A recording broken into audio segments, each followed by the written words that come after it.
Lagi ito mag-prepare sa pagkaon ba? So, makaitago na yung pagkaon.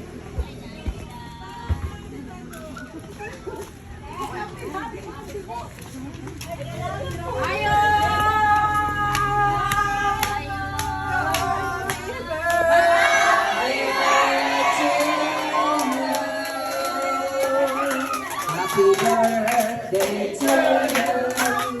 Happy birthday to you. Happy birthday, happy birthday, happy birthday to you. Happy birthday to you. Happy birthday, happy birthday, happy birthday to you. Sis, ikaw man ang reyna karon, ka sa bangko. Ay, parang makalatawa ng birthday!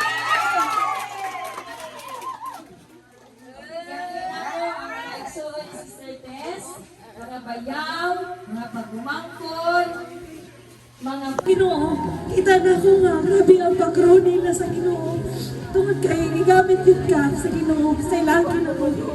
Grabe ang impact nimo sa ilang kinabuhi. Di lang sa ilang, kundi pati po sa mga anak mong may suwa. Salamat kay sa tanan, salamat sa Ginoo. Una, thank you Lord sa life sa atin. We declare all the best.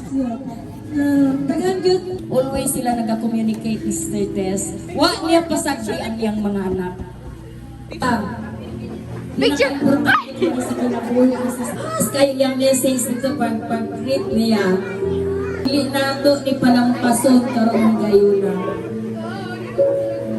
Ang dako yun kaayo niya nga inspiration sa iyang kinabuhi. Nakakapasalamat sa ginawa ko na pagsulay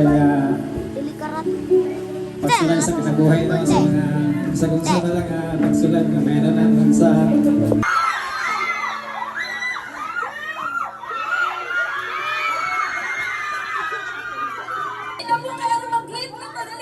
Mag-message na mong tanan. Women! Joy ka Amy nga ikaw, kamong tanan nga among gikauban diri karon na binigyan mo. Tigil na ite.